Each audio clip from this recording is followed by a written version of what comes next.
this success goes to all of you, but most of all, it goes to those who people wanted to be forgotten. This has gone on a record, and the record of the universal body that we all accept, the United Nations, that this was the gravest crime against humanity.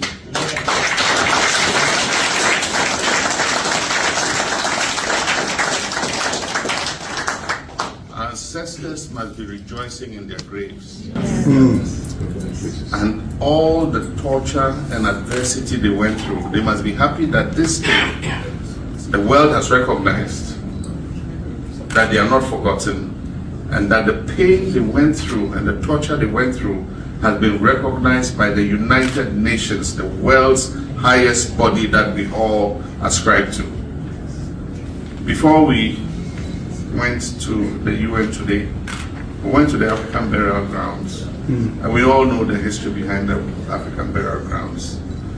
We said Christian prayers, we said Muslim prayers, we said traditional African prayers. We poured libation and called on our ancestors to stand behind us in what we're going to do today. And today, I think that they answered our call. And we achieved success. But this is not the end. This is the beginning. What we've achieved today creates a platform for the struggle for reparatory justice. And so we must not rest because we have achieved this success. We must take this success and begin to work so that those who denied our ancestors their humanity, those who denied our ancestors their dignity, can accept the truth that this is what happened.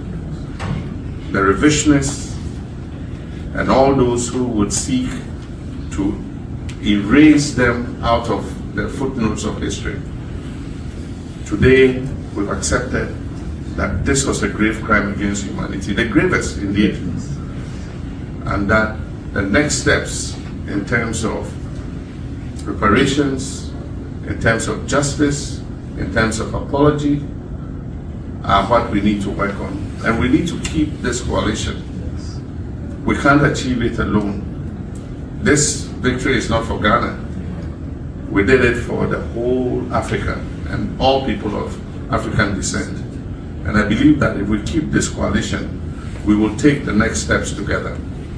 And I'm sure that the unity that we have shown will lead us to the end, so that at the time that we have gotten to the destination, our ancestors, humanity, and their dignity will be restored once again.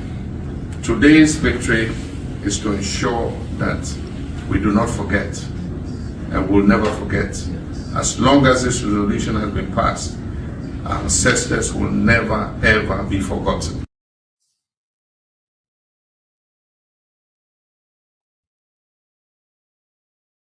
Good everything, Dr. Carr. Good everything. Good everything, Professor Hunter. Yes. Hi. Hey.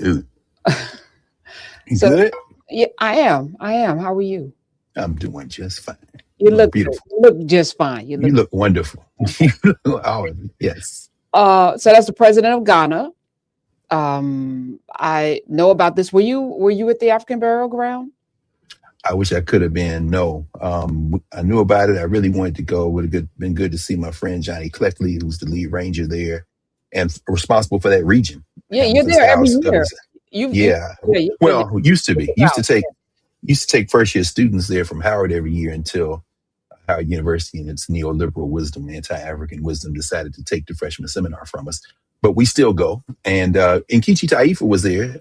Sister Nkechi was there, and a lot of other people. Larry Daniel Favors was there as well. Yes. I was tuning in to Urban View, channel 126. We're talking Powers Becomes Action. And she was going through, she actually played this as well and talked about, both the protesters that were there, which is weird. Like, okay, so reparations you want it, but you want to argue. Anyway, We'll talk about them today. Yeah, They're sick. yeah. They're sick, and we're going to get reparations for them too. It's all right. They'll be rehabilitated. Listen, we ain't got time for all of the nonsense at this point. No, I have to have time as a teacher. I Oh have no, to have time. not for the nonsense. I'm saying yes. Go. Let's go. Let's do all of the things you're gonna do today. But there was a vote. There was a vote, right? 123 member states, and this is the African. Was it everyone was part of the UN? It was the UN resolution A80 L48. They all voted. 123. 123 said yes. This is the greatest crime, the gravest crime against humanity. 52 abstained, including Egypt. Interesting. And 3 countries voted no. Yeah, including the one that has us hostage. I know y'all love America, but I don't know why. I say I do know why. Diseducation and the severing of continuity. But that's why we're here. That's why we're here. But yeah, we should take 30 seconds and raise the ones who abstained, either because they are beholden to the United States, as Sisi is in Egypt, or because they are still white nationalists and they are the main ones responsible for the human trafficking, for all of our descendants of slaves friends who somehow think that they are foundational, I think, Black Americans. This is not where the crime started. So shout out to all the abstentions. And that would be Albania, Andorra, Armenia, Australia, Austria, Belgium, Bosnia, Herzegovina, Bulgaria, Cambodia, Canada, Croatia, Cyprus, Czechia, the Czech Republic used to be, Denmark, the Danes, Estonia, Fuji, Finland, France, Georgia, Germany.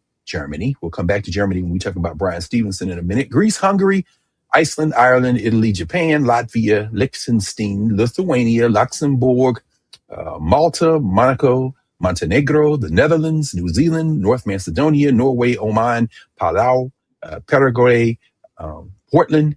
I'm tripping. Poland, the Polish. Shout out to Lech Walesa. Portugal, Republic of Moldova, Romania, San Marino, Slovakia, Slovenia, Spain, Sweden, Switzerland, Ukraine, and the United Kingdom. Shout out to all you who stood on the fence of world history because either you are beholden to the United States of America or because you are actually racist. And in the case of Germany, since nothing bad ever happened there, we understand that you are in solidarity with your colonial power European friends. Every state in the European Union abstained. They could have voted no. Like Maybe. the United States, Israel, and Argentina. So what's the distinction for you between the no votes and the abstentions? Well, the no's are just purebred racists.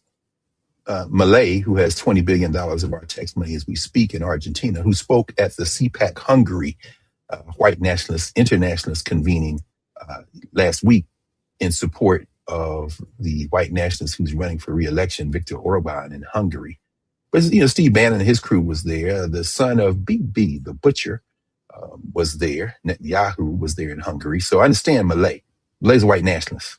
He's the Trump of the tropics now. And, with the exception, as I mentioned, of that country and one other that abstained, Latin America came in strong on the side. After all, the blood of Africa runs through every country in Latin America. And, of course, Israel, as a settler colony state, which has a right to exist like every other country, but certainly not a right to engage in genocide, which we'll talk about a little bit later in terms of the definition of a moral crime, which transcends whenever it occurred, which is the United States' argument as to why they didn't vote for it. We'll come back to that quote in a minute from the white nationalist representative from the United States UN. And it's the same excuse that France gave. It's the same excuse that all the EU countries gave, namely that there was no international law in place when the trafficking occurred. But finally, the distinction I would make between a no vote and an abstention is the no vote is 10 toes down against the resolution. And it is against the resolution. As I said, the fig leaf they're using is that there's no legal structure or framework for it. The abstentions work both ways. For the open supporters of white supremacy who are using the law as an excuse, it presents to them as an act of betrayal. So in other words, Bozo Trump Malay, the butcher, will look at the abstentions as you're not with us completely, even as you're beholden to us and you didn't cave to the economic pressure and to the political pressure. For those who voted yes, which is the whole world, Yeah. they will look at it as an act of, not as an act of betrayal, but as a, hey, for the Europeans, they're going to look at it as, yes, that's what y'all did because y'all don't want trafficked us. Okay. But for the rest of them, they're looking at Sisi like, yeah, man, we know. One day you're going to come over. One day you'll come. But right now, the fact that you didn't go all the way over there, we know why you didn't go. It's the same thing many of us say when we go to our friends at work who come in as the supervisor and say, look, I don't want to dock your pay. But yeah, don't say nothing else. Just go ahead and write it. We know. It's the same. So I think that's the distinction I would make between the two. What precipitated this vote? What was there pressure? What happened? Well, that's interesting that you asked that, because this is the second decade of the UN decade of Africa. They renewed it for an additional 10 years. This is a moment when the geopolitics make a statement like this possible. And make no mistake about it, President Mahama came with the backing of the African Union, which has a lot of problems, a lot of contradictions. I wouldn't shrink from any of the criticisms of the African Union. At the same time, just as in the days after World War II and the anti-colonial movements that began as soon as these terrible formations tried to impose their will on the world, as when they fight each other, whether it be World War I, whether it be World War II, in terms of Europeans and the colonial powers, those who have been subject to that, who have been victimized by the historical circumstances that led to the rise of Europe, which is quickly ending. This is why, again, I think it's very important that we've been reading chapter by chapter, page by page, Howard French's excellent book, Born in Blackness, because it shows you a lot of this is just historical accident. But as this thing unravels, the age of Europe is very close to an end. It gives breathing space to the whole world to push back in ways that are arguably more effective now and more possible now than at any other time in world history prior to the creation of the contemporary global social structure, which never existed before this in terms of human existence. So it's easier now. The United Nations, which the white nationalists say is a useless, ineffective organization, and I embrace and agree with them that it is, if we're using their lens, which is, of course, the lens of fragile white nationalism that is collapsing as we speak. You never want to be in front of the whole world, even if it's in front of the states into which the whole world is organized. Because again, the nation state is a very recent formation in terms of human social structures. And that's another reason why now you didn't see nation states before the last 500 years. And here at the end of the cycle of the age of Europe, if we survive nuclear war, that is, as a species, the framework provides a voice for ostensible representatives of each of the countries into which the 8+ billion people of the world have been formed.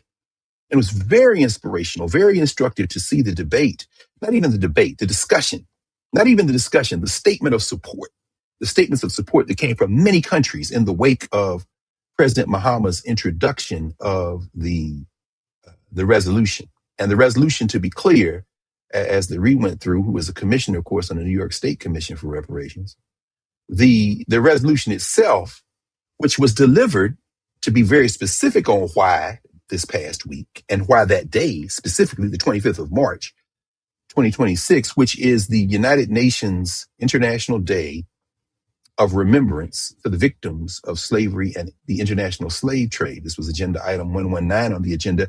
And it was, I think, the 19th of these days that has been put into place since the first day was agreed upon by the UN. So that's why it was on the 25th, on Wednesday, the 25th. But the reason that this resolution was introduced and the discussion that came after it was had is because not only of the day, not only of the possibility, but we're in the middle of the end of Europe. in terms of European domination, in terms of white domination, and they're fighting. So Ghana is taking a representative lead, and it's very important to understand that. So if you I got a chance, if you hadn't get a chance, please watch some of the conversation that was had after. Watch President Mahama. That wasn't the introduction, what we just saw. What we saw, that was after the introduction. He's at a private kind of meeting, and he's giving some remarks on the historical significance. But if you watch him introduce this resolution, which was a resolution to declare the trade in African people, the human trafficking, which in the resolution restricts it to the transatlantic trade, even though we know it was transoceanic, not just the Atlantic Ocean, the Indian Ocean, the Mediterranean Sea. But the language of the resolution targets the Atlantic, in part because, of course, Europe is the main perpetrator. We have not forgotten Islam, we haven't forgotten the Arabs at all. All that's folded into the conversation. But, go ahead. No. I wanted to ask you another question, but continue. Mm-hmm. Yeah. No, jump right in, because we having conversation. This is the beautiful thing about it. As we enter our 7th cycle, 6, 7, we're gonna get to that too.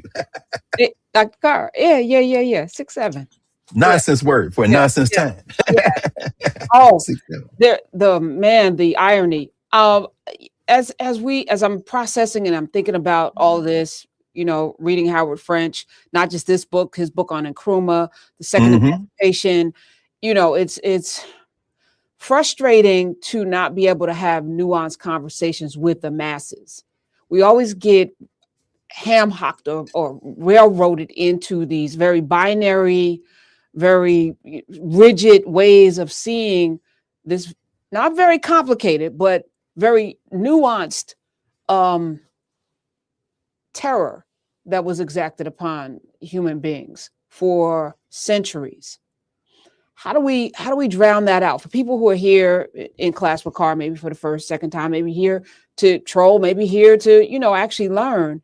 How do we get them to turn down the volume on the nonsense that you are going to address today so that we can actually have a conversation that leads to some resolution, not just a resolution with a vote, but some resolution in terms of how we move forward collectively to actually build the kind of world we all deserve to live in, or maybe we don't deserve to live in it. But I know I want to live in it. That's a good way of putting it. Maybe we don't deserve to live in it.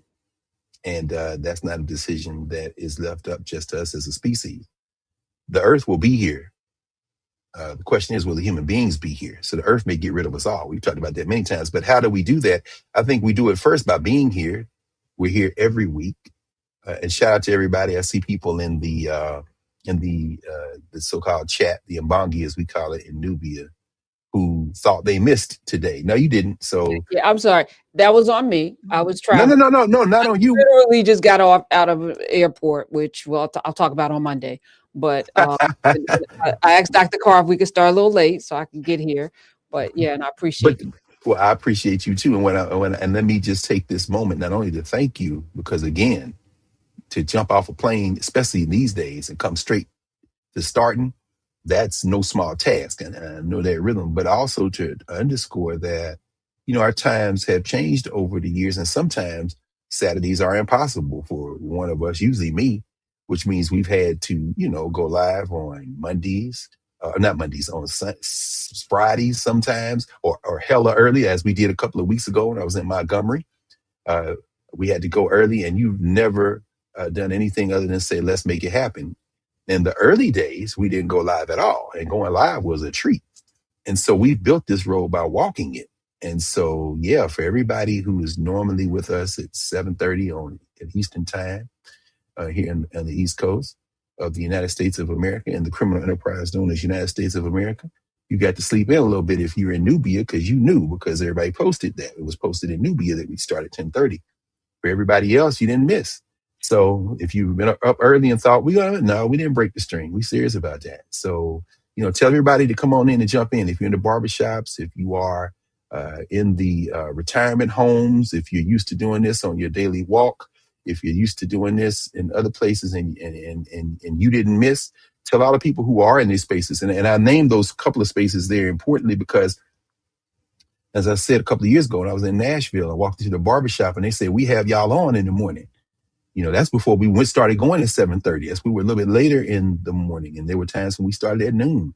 And then there are most of the people who come into the conversation come in after we have had the conversation we're having now. But for some people coming in who catch our conversation after we've had it in real time, you having the joy of being in conversation with everybody. And I'm looking in both chats, both in Bongis.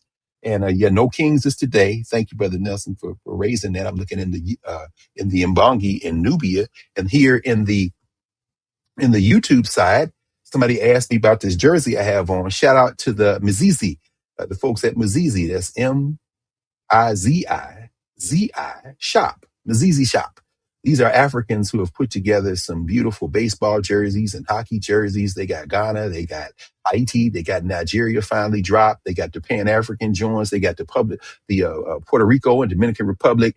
I'm all about the black-owned businesses. So when I saw somebody with one on, maybe early last year, I'm like, hey, where you get that? They told me where. And I said, let me get a couple of those. So I just happen to have this, of course, back in the closet. And I said, on this occasion, we should rock the Ghana. I ain't never wore this. I just had it, but when it got warm, and so yeah, I'm rocking it in. I had the Haiti joint.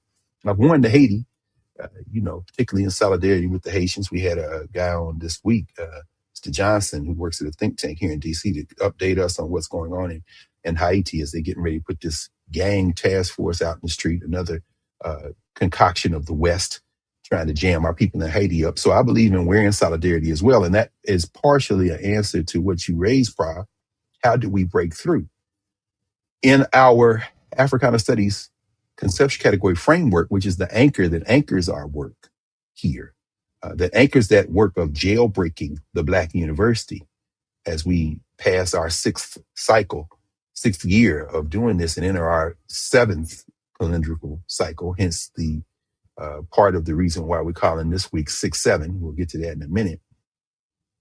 We know that our Africana Studies conceptual category framework, social structure, governance, ways of knowing, science and technology, cultural meaning making and movement and memory, the sixth there's another six, but six actually means something. The fourth of our category, science and technology, provide us a window into trying to grapple with the answer to the question you raised. How do we break through?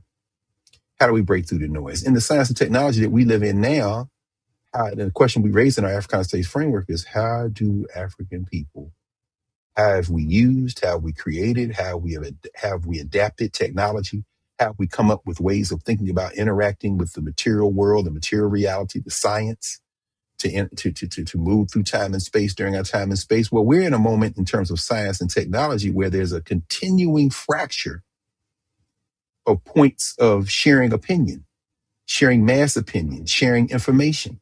It means more and more points of entry.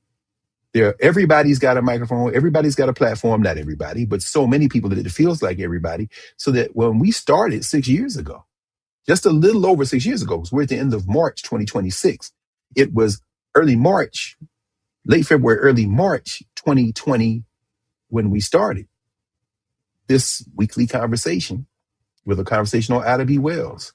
And then the second conversation we had, for those of you who have been with us since the beginning, and you can see all of our conversations they're archived in Nubia, and you can see many of them, most of them, either on the Karen Hunter platform or your platform, Prof, on YouTube, or coming to the Knarrative platform. You can see many of them here.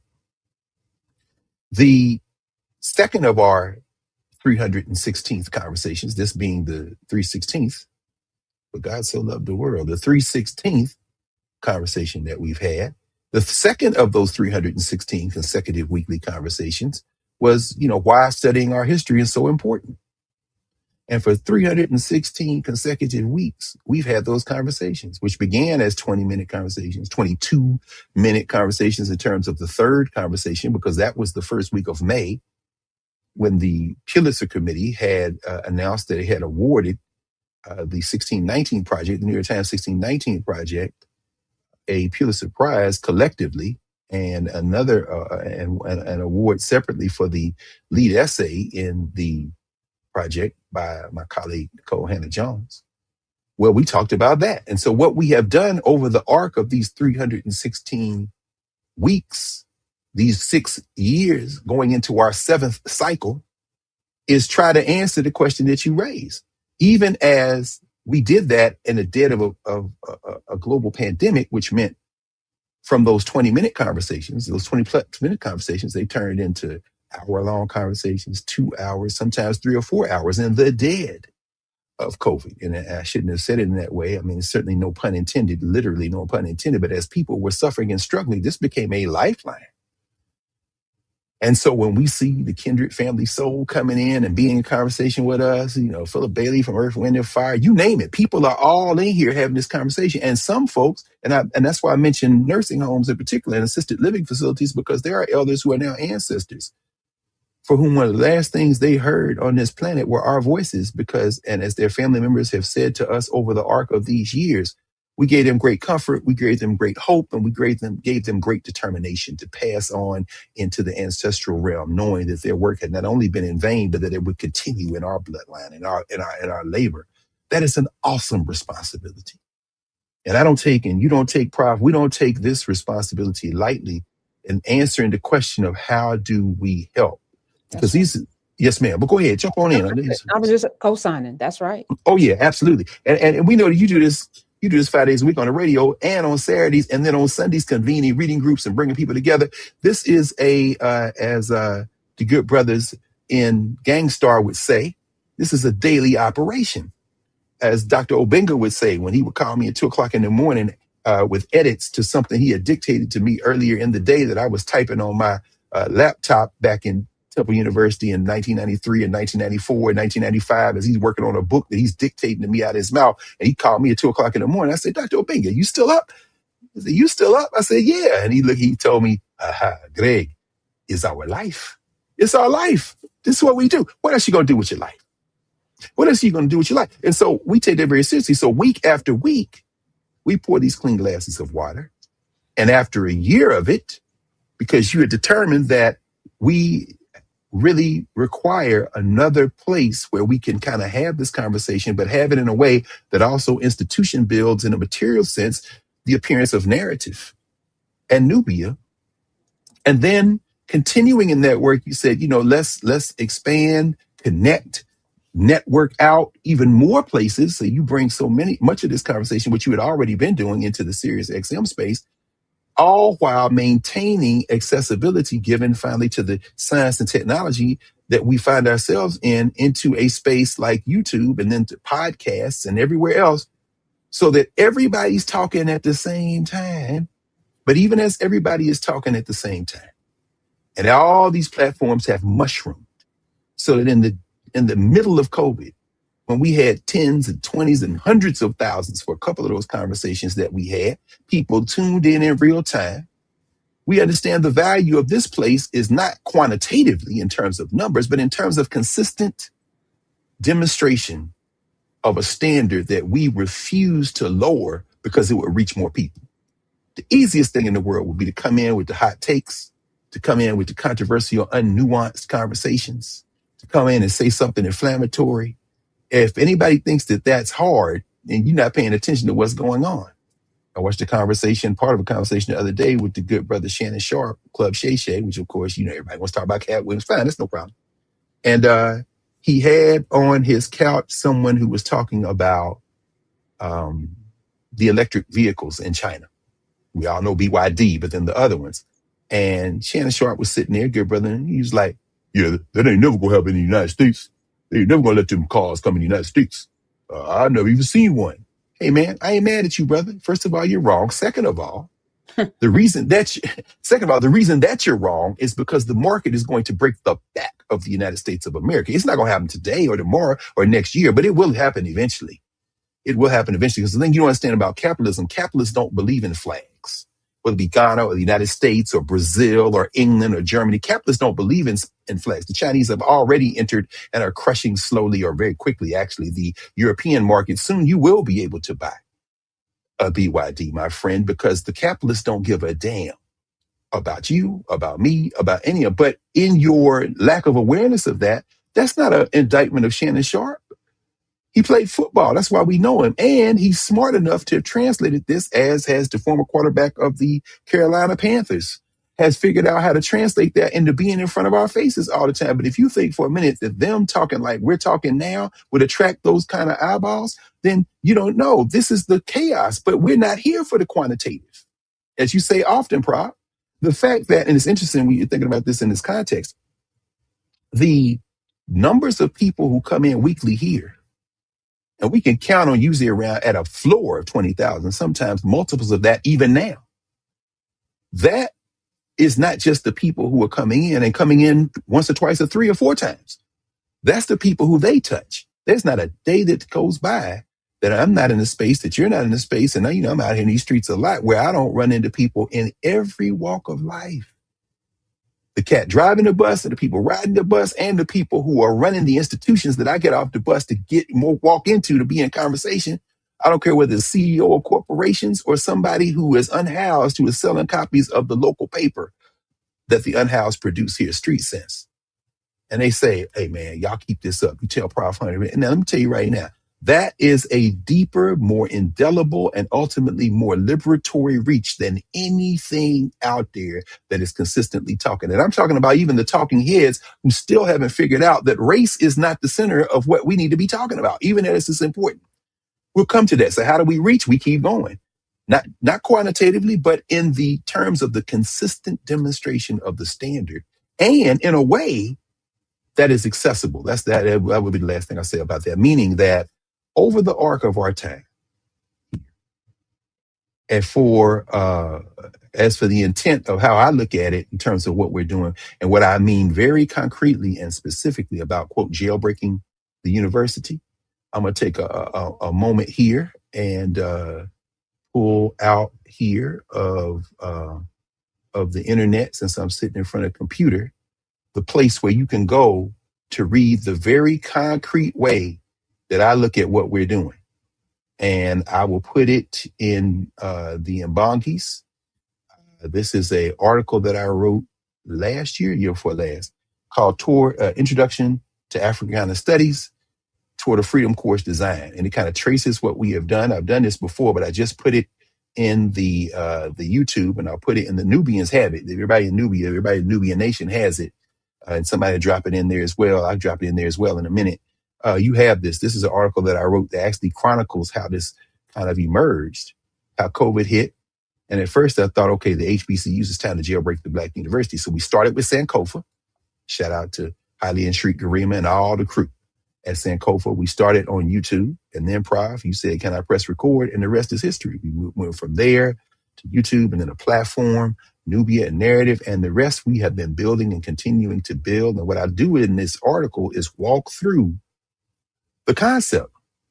Now, in the space we have here in class, we do a little bit of current events, whether it be from newspapers, magazines, websites, journals, ephemera.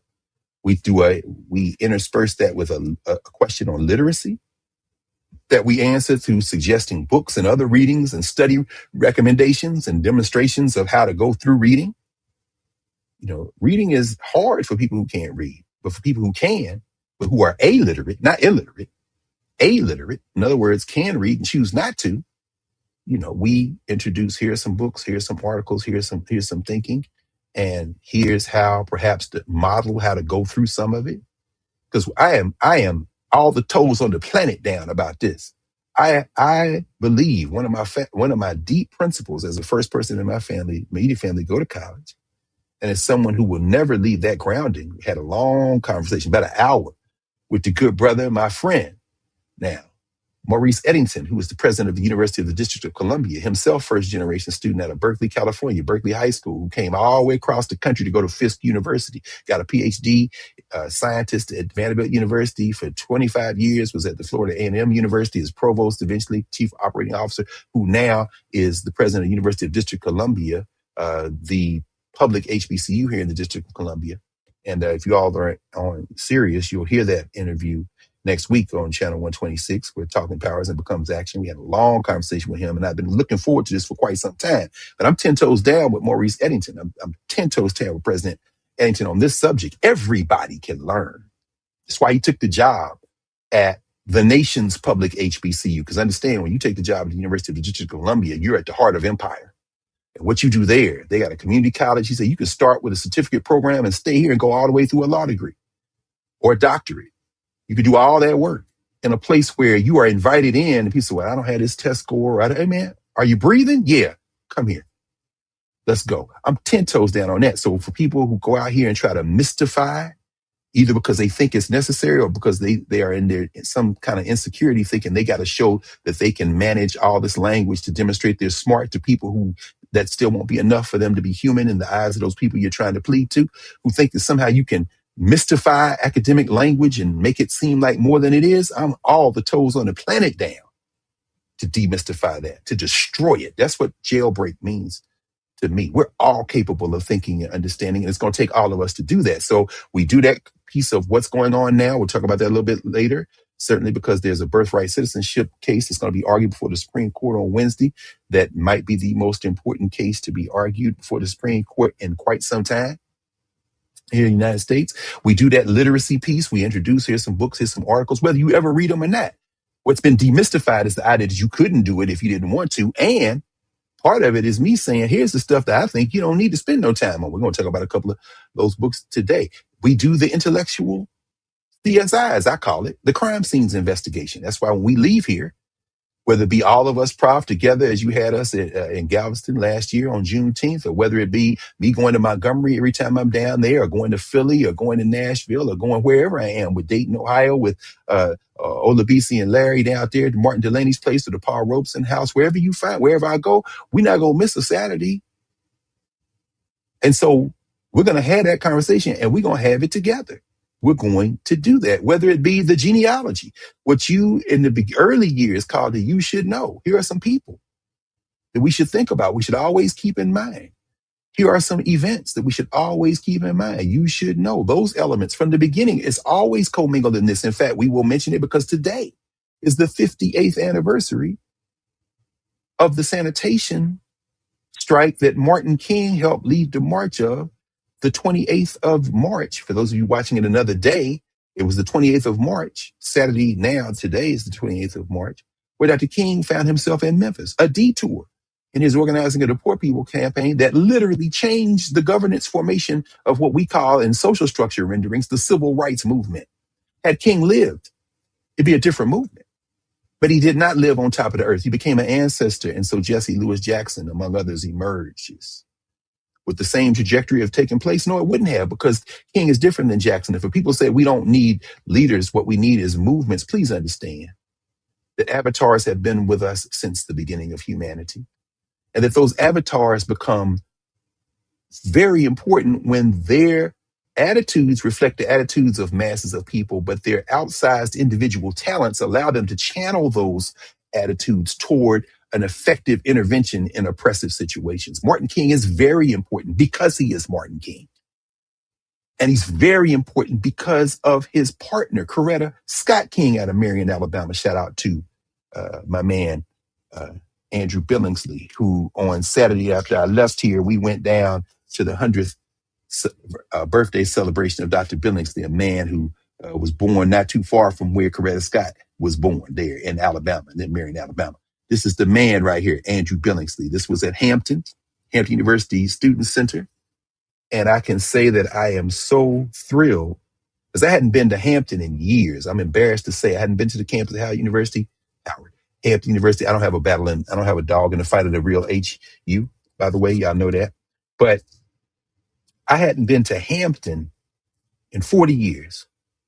Last time I was at Hampton, I was an undergraduate at Tennessee State, and I was acting and I was in the forensics team. I was doing one act plays and all that kind of stuff. And we had the annual convening of the National Speech and Dramatic Arts Group, NADSA, which is the Black drama, HBC drama programs at historically Black colleges. And we had our final competitions on the campus of Hampton, the home by the sea.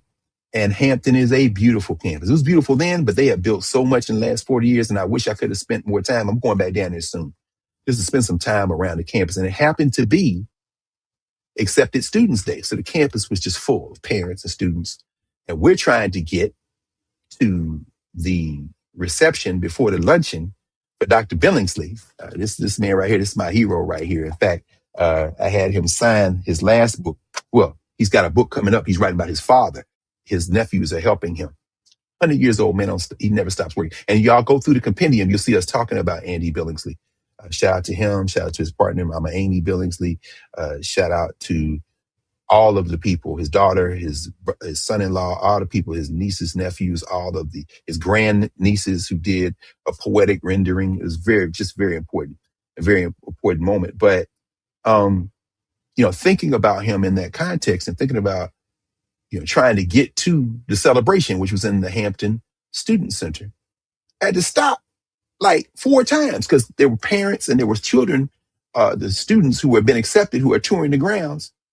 And so all of the greetings that I mentioned a minute ago that I'm supposed to come back and convey to you, Professor Hunter, also come from the parents of the students who are coming to Hampton in the fall. I'll tell her next week, I promise you. So to those students, all you parents who stopped me, who was taking pictures and be like, you gonna be there Saturday, right? Yeah, I saw you this morning. I saw y'all before I came. Okay. I saw you in the hotel room before I came over here. Just know, yes. There's no number. You can't put no number on that. It might show up as one YouTube view, but that's a whole family and whoever else is in the conversation. So I wanted to mention that. But in that process then of this, creating this genealogy, you should know the final component is that component, which is the grounding component of every week, which is the community discussion, which we continue in Nubia in office hours, which is why office hours was created, a space for us to continue the conversation, but which is going on right now. So as I'm looking, yeah, absolutely. Please see, somebody said this. Thank you, Louisiana refugee in Nubia. Ooh, crime scene investigation. I'm willing to do that. He said, I'm willing to do that in the high school. I'm going to put that in the high school. Yeah, please put it in your course because I'm writing on that right now. I call it intellectual CSI. And my colleague, who, of course, one of the most brilliant minds we produce, Angie Porter, Professor Angela Porter, it's already quoted me on that and writing it as she's developing Africana legal studies. And I'm not saying that for any proprietary sense. I'm saying that because as that concept kind of echoes out, one of the reasons that I write and have to write is because people will take that conversation and try to make it mean completely something else. No, this whole country is a crime scene. So anybody trying to use intellectual CSI for anything other than that, you have misused it. And don't worry, if I find out, I'll make you famous the following week. But at any rate, so to think about this week, I thought maybe we could use the term as we have we're in almost a liminal space, an indeterminate space, a between space. We started because of UPROV, the in-class conversations we've had late February, early March. We were in the middle of that pandemic, 2020. So we just are in the cycle where we're passing the 6th cycle of in-class. And we are now, at the same time, just entering the 7th cycle. Yeah, so it's, 6, 7. But if you've read at all, or if you've listened at all, and I have the fortune of being around young people all the time, college age students, high school age students. That's where I've lived my entire life. I was either a teenager or in conversation with teenagers. So when I finished college, I was 22 years old, and maybe with the exception of that first year at Ohio State, when I was my first year of law school, when I was 23 years old, turned 23, that might be the only time, wasn't even a full year, when I wasn't actively involved in some form of education, teaching in a space where there were children involved or teenagers, young adults involved. So I spent my whole life in those spaces. So 6, 7 wasn't nothing. I saw it when it came. And I also understand that it, like everything else that comes out when you're that age and coming into adulthood, it was something that young people created, and I like the way that it was put. My former student, who now is a journalist, a wide-ranging journalist, Aisha Rasco, when she did a piece at National Public Radio late last year, on the quote-unquote real meaning of 6, 7, and one of the young people said, it's like an inside joke with no inside. So don't try to figure out what it means. It don't mean nothing. In fact, the person told Aisha, so if you read too much into it, you're missing the point. One of the scholars who calls herself studying this says it's anti-sensical play. It's not a nonsense word. It's an anti-sensical word. So don't think nonsense. Think anti-sense. I mean, it don't mean nothing. Well, was it LaMelo Ball 6, 7? Yeah, you thinking too much. It's 6'7". What's 6'7"? It's 6'7". You know what I'm saying? But here's the thing that'll blow our minds. Democracy is 6'7". Oh, we're going to get into that. So I figured it's not just the move from the 6th year to the 7th year, 6th cycle to the 7th cycle. It's really, that's giving it more meaning than anything that was intended. And that means that the way I'm using it today is just as valid as the way anybody else uses it, which speaks to the indeterminacy of this space we're in. Another reason in class is so important is to disabuse us of the notion that any of these things that have been said that are anti-African or anti-human have any force. That's why John Mahama doing what he did. That ain't gonna mean nothing. You tell me something that does mean something. Your bozo friend and told y'all that he could bomb everybody out of existence today, and he could open the Strait of Hormuz. As you are listening to this in your car and getting ready to go to the gas station, you tell me 6'7". Come on, you tell me he could do. This past Thursday, there was an article in the New York Times by Lydia Polgreen, longtime journalist for the New York Times. And every time I read Lydia Polgreen, I think about Randall Robinson roasting Lydia Polgreen over Polgreen's writing about Haiti 20 years ago. He writes about Polgreen's columns in his book, no, actually longer than that, quarter century ago, his book, The Debt, an excellent book on reparations. In fact, still for me, the go-to book on reparations for that era and really for a lot after it. That's the first book I ever picked. You remember this, Sister Dr. Kelly Mickens, back in the day when we picked the first book for Philadelphia Freedom Schools for all of our high school students to read, and invited Randall Robinson to Philly. And he came and spent that time with us and left so touched by the fact that you had a couple hundred high school students reading his book line by line, and came and peppered him with questions he hadn't even thought about, that now ancestor wrote about us in his second book, the second book of that. There were 3 books he wrote in that trilogy, The Debt.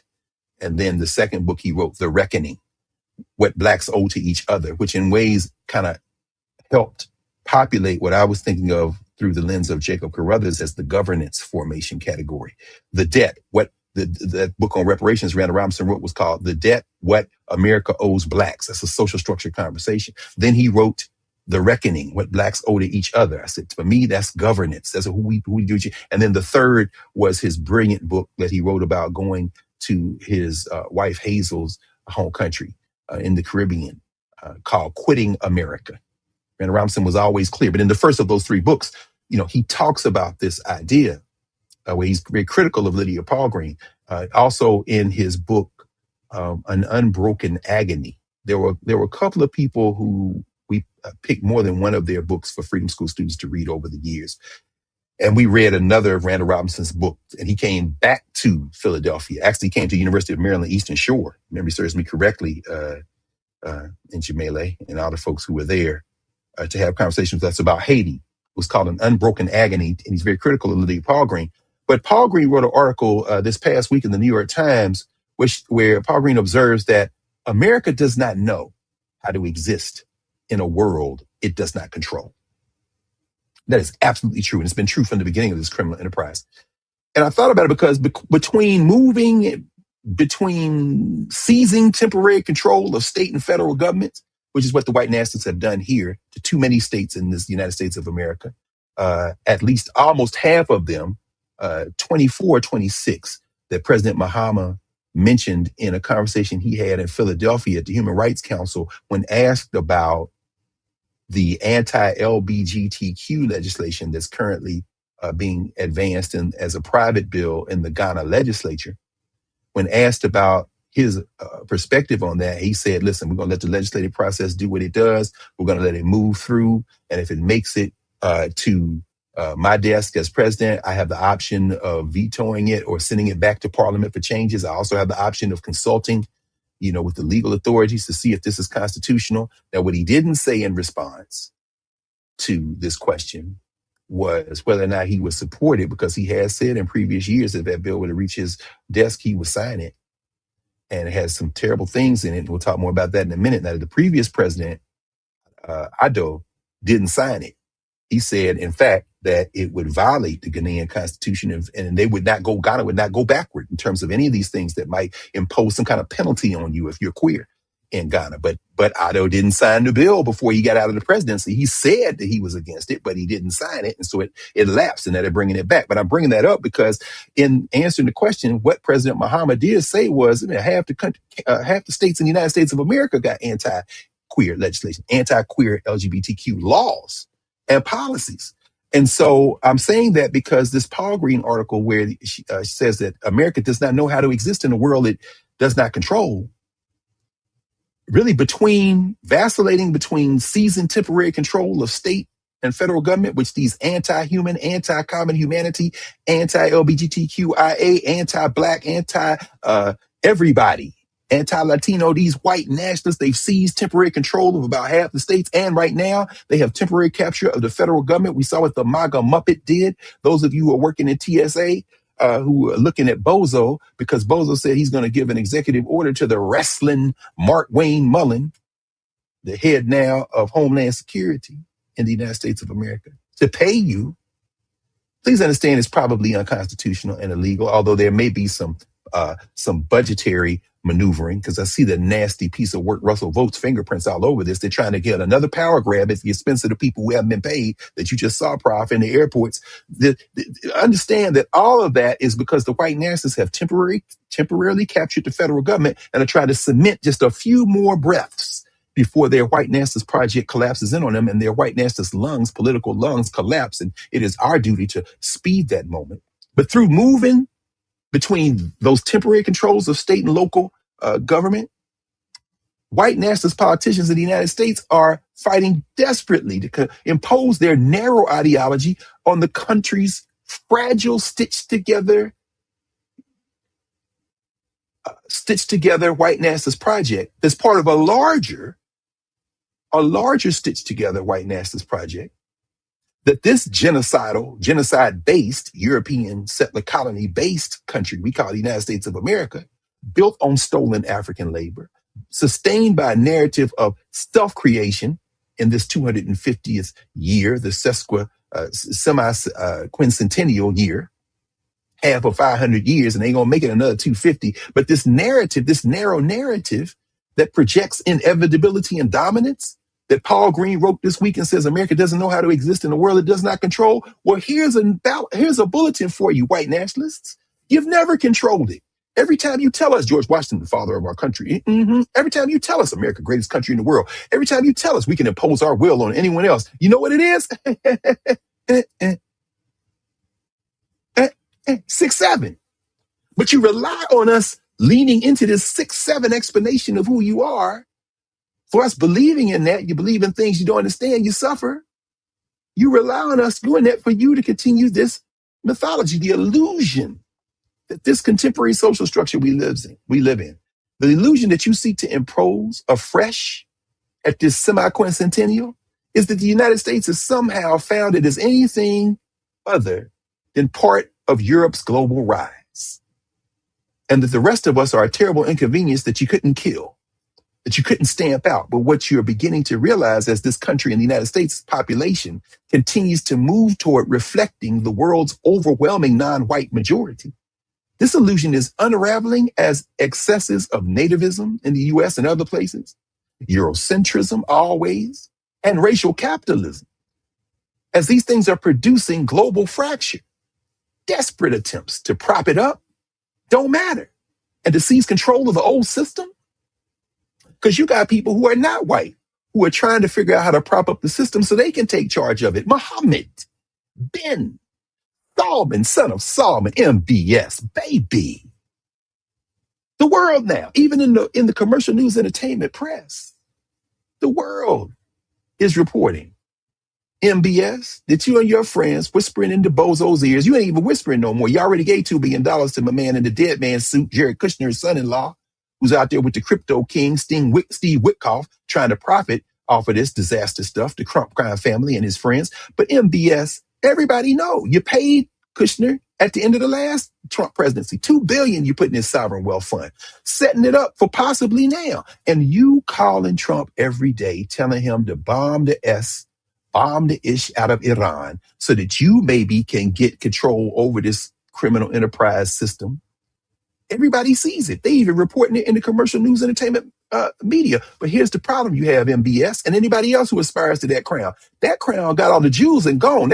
That crown is going to be worth as much as that Burger King crown shortly. Oh, I'm sorry. Y'all read the news a couple of weeks ago. They said they retired the Burger King mascot. He was creepy anyway, but they kept the crown. Guess what? That cardboard crown they give out at Burger King, that's going to be about worth what this world system is going to be worth shortly. So MBS, if you fighting for that, bruh, you got a problem. Plus, I read in yesterday's paper that the clean energy billionaires, them boys who live in Texas and got a home in Angola and everywhere else, now they coming after the white nationalists who have been messing this thing up, who through their white nativism have been saying they want to go and dig some coal and get all the oil. And no, because these are clean energy billionaires. There was a front page article in the New York Times this week about how they going in Texas after Chip Roy. Y'all know Chip Roy, that white nationalist.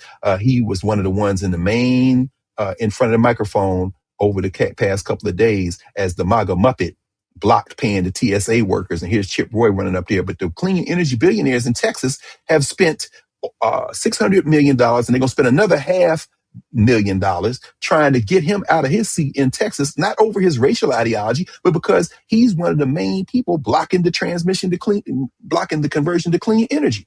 But guess who else is now blocking the conversion to oil? Conversion. Guess who else is blocking maintaining oil as the go-to energy source? Let me think. Oh yeah, Iran. You know how many people are looking at these white nationalists like, man, we need to go clean energy. Them people who are getting their shipments, a fifth of the world's oil from the Strait of Hormuz. But against all this backdrop, against this, these desperate attempts to prop up this current system or to seize control of the old system, guess what's emerging? Demands for renegotiation by those who have suffered the most under it. And as we read Howard's book, Born in Blackness, and as you say, Prof, talking about the second emancipation, the Nkrumah book, it's a good moment. We mentioned this last week in office hours, so we might as well say it here. We're going to advance, and then part two of our conversation, which will bring us up to the living now, we're going to go right into the second emancipation and just put the set together after we finish Born in Blackness, which we will do over the next couple of weeks. For those of you who are continuing with us, if you have a subscription to Knarrative and have not yet activated Nubia, or if you're in Nubia and not yet have come in on Monday nights, you know, we got over a couple of thousand people every week going through this book page by page. So you can get in next week. We're going to start in the fifth part of the book. And that's the last part of the book where he brings it up to where we are now. And then we'll take a moment to breathe, to think about that. And we'll talk about what happened at the UN this week in our conversation this week in office hours. And then we're going to go into the second emancipation. But against this backdrop, that 19th annual UN International Day for Remembrance of the Victims of Slavery and the Transatlantic Slave Trade became a site of growing demands for reckoning. The system is weakening now. Ralph Bunche writing about it in the early 19th century. Here we are, before World War I broke out. Oh, actually, right around the time World War broke out and after, because Bunche was all about that anti-colonialism, that decolonial moment. And now World War II, you see the countries break loose in the Caribbean, in Latin America, in Africa, other places, Asia. And what you see is they try to maintain control at that point. And what do? They exert military control. They depose governments. They undermine people, whether it be Mossadegh in Iran, which starts this mess with the Shah being replaced, or whether it be Salvador Allende in Chile, or whether it be all those governments. And of course, the one that continues to persist, much to the chagrin of the white nationalists of the United States of America and the Spanish-speaking white nationalists who joined them. Shout out to little Marco, the Italian, Spanish, not Cuban. At least that's what you said, ain't it, little Marco, as you came out as a white man in Europe, in Munich a couple of weeks ago. Much to their chagrin, Cuba persists. Much to their chagrin, Russia may be helping them with oil shipments. Much to their chagrin, Mexico, who is now Mexican Navy looking for a couple of boats that were headed toward Cuba, because it looks like maybe Pistol Pete, as Gerald Horn calls him, or the runt rooster, as I call him, Pete Hegseth, maybe they blew them up in the Gulf of Mexico. But the point is that they persist. It's a problem. You can't kill every head of state. And in the case of Iran, you keep decapitating them and they grow another head that's younger and more angry at you than the one they cut off. So let's be clear. This moment of renegotiation against all this backdrop, when Mahama shows up on that podium this week from Ghana, representing Africa, not just Africa, but as we just heard him say, every African in the world. So are you blackface nativists? I got something for you. Coming to you in a minute. This resolution on behalf of Africans globally declaring the trafficking of Africans the greatest crime against humanity in history, and demanding repair is a problem. It was passed overwhelmingly by the member states, rejected in both telling dissent and abstention from the old global power states and those held hostage by them. That vote exposed both the hopes and the fears in the current world social structure and raises urgent questions about responsibility, about memory, and about repair. So we're in this seventh cycle now, having come out of the sixth cycle. And we enter this cycle thinking about this question of 6-7 as a moment of transition, as a moment of ambiguity, as a moment where we have to engage in the act of collective meaning making. That sixth and final category in our conceptual categories, movement and memory. How do we pass on from generation to generation to generation the information that we have learned and narratives that fortify us, that bring us together? We're in a moment which this Africana studies framework is essentially important to Africans and other people because it centers our voices, it centers our intellectual traditions, and it addresses both the origins of white supremacy and the questions of what we must be done now. Because let's not mistake it. Pursuing this as an anti-racist project, with all due respect to my friend and our colleague at Howard, Ibram Kendi, who's just written a book. I'm looking at it right now. I'm not telling you to go buy it. I'm reading it so you don't have to. Chain of Ideas. You know what I did? I went through all the footnotes, including the ones online, which are as long as the ones in the book. And I went back through and read the whole table of contents, then went back through and read the first few pages of each chapter. And now I'm going through and reading the whole thing. Africa's not in there. It's not about Africa. Africans are not in there except as victims of white supremacy. And it's a compendium of anti-racist stuff around the globe. But that ain't what we do here.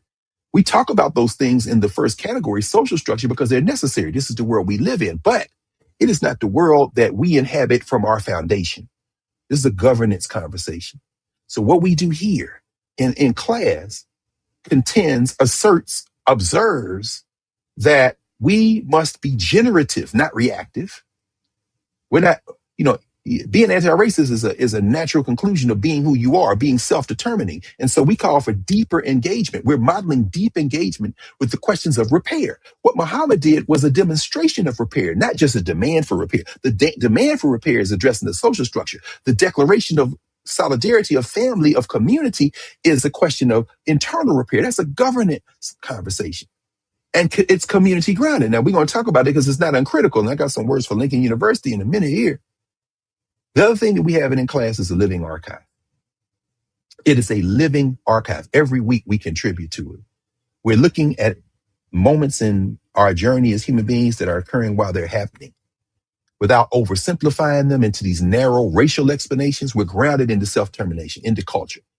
And so the insight, any insight we might get, any depth we might achieve come from this Africana studies approach rather than allowing events and ideas to just not only be unexplored and ununderstood, but to approach us, to keep hitting us like 6-7, 6-7, 6-7. Each week gives us another chance to reflect, to learn, to recommit to building a more just and sustainable future through serious study and collective effort. So let's think about this. And shout out to our sister, who is, of course, the reason we're even in this conversation, Prof, who introduced us now these years ago. These are closer to 7 now. We're getting close to 7 years ago. Ajwa Batwe Asmoa, who was sitting at Temple University and at the Human Rights Council when President Mahama, because she couldn't let him come this far and not go see the homie. She know all them people. Ajwa's Rolodex is insane. And she was sitting there when this white woman asked President Mahama, can you talk to us about your thoughts about this anti-LGBTQ bill and how it balances with your dedication to democracy? And what Mahama said was, naturally, those democratic processes are working. He said, Ghana cannot be distracted by some things. He said, that's not the most important issue for Ghanaians. And that could have set off alarm bells. But then he goes on to say, he's telling her this, and I'm reading verbatim. He says, the most important issues are good health care, housing, providing for clean water for our people. He said still more than 35% of our people don't have access just to water. He said, so those types of things are naturally at the center of what we're doing, but sometimes these other things bubble up and we need to deal with them. Then he said, let me point out that the issue of LGBTQ rights are emotive. It was very interesting when he said that. And we're not completely settled in terms of their nuances and arguments. not only in Ghana, but all over the world. That's when he said there are 26 states in the United States that still restrict LGBTQ rights. He said, and so in a country in Ghana, like Ghana, and all over the world, he said the process in Ghana is playing out in terms of what those rights are. He said it's not a government-sponsored bill; it's a privately sponsored bill. He said we have invited everyone into the process, NGOs, groups, everybody to discuss. He said if it passes and comes to the president, this is a direct quote. If there are issues, I can send it back to Parliament.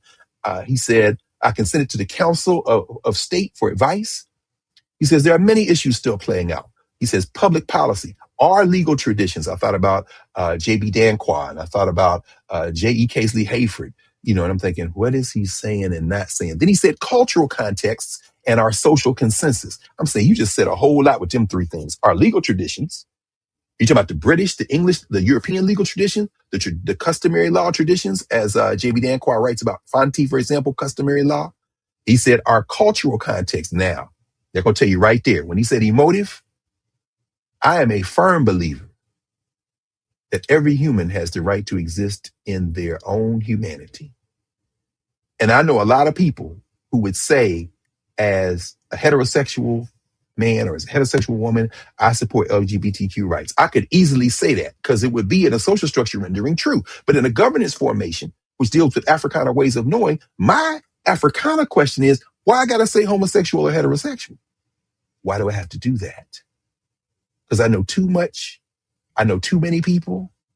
I've been in too many sets of circumstances where gender would be imposed in a situation in a social structure rendering, where culturally in an Africana rendering, I'm not talking about an Africana rendering which is trying to squeeze itself into Western concepts of gender.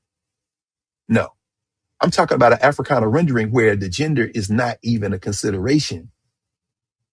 I've seen people mounted by Orisha, which would be called male in a gendered rendering, and the person who got mounted would be called female in a Western rendering. I said, but go read Randy Matori's book, Sex and the Empire That Is No More, about Oyo in Yoruba, and then about Brazil, or his books on Africana religion, or for that matter, anybody else grappling with this. So when John Mahama says cultural traditions, I'm saying, who is he talking to? He talking about them Negroes who are more white Jesus than the white people who are Jesus. When you go to Accra and see white Jesus up on the damn walls like he Jay-Z or somebody, or the Mormons, who is he talking about? Because I know what it is to be in church all day. But I also know what it is when the Africans in church all day. You ain't got to leave Bishop Mike Kelsey's church here in Trinidad in DC to be in church all day. Shout out, happy birthday, brother, by the way, 70th birthday. I seen what that was up close. We was in there. But I'm just saying, I could be in church all day. I've been in church all day in South Africa, singing right along, and I didn't know what a word was in Kosa, Jack, but I was right in there singing. I'm saying, is that what you're talking about? Because some very same people might condemn there in South Africa or in Accra, Ghana, or the South Side Chicago or LA, condemn homosexuality as against the will of God. But you reading that book that they put on you. And you know damn well your sister is queer. So when John Mahama says emotive, I'm saying, what is he saying and not saying? And he has also said, he made a statement like this early on in his presidency. He said, quote, if you want the position of my government, marriage is between a man and woman. He says a person's gender is determined at birth, and then also that the family is the foundation of our nation. He said that's our position. And so there are no questions or equivocations about what you believe. He said that. Now, he didn't say that in front of that white woman. And I don't know if his position has changed. And he is the president. And I'm wondering if that bill makes it through the parliament, which isn't a government bill, as he said, a private bill, whether he'll sign it or not, or whether the context of his responsibilities as head of the state, because I've read the Ghana Constitution, the 1992 Constitution, and that would fly in the face of human rights. So I don't know what he will do. It'll be interesting to see. But here's where I have a problem as someone who supports all human rights. Here's where I have a problem. This breaks my heart. And I know it breaks Ajua's heart. It breaks all of our hearts. That conversation should not have been had at that human rights convening. It should have been had on campus of Lincoln University. This week, Lincoln University rescinded the invitation to John Mahama, the president of Ghana, to come to Lincoln University, receive an honorary doctorate, and tour the campus, including the archive where Kwame Nkrumah was photographed as a first-year student at Lincoln, where his records are, where he writes about the campus that he wrote about in his biography. autobiography, Ghana. It was rescinded. And there wasn't an explanation given by Lincoln, by the president of Lincoln, Dr. Brenda Allen. It wasn't an explanation given. And in that silence, everything flooded in. I read a article in the I think it was the Philadelphia Gay News.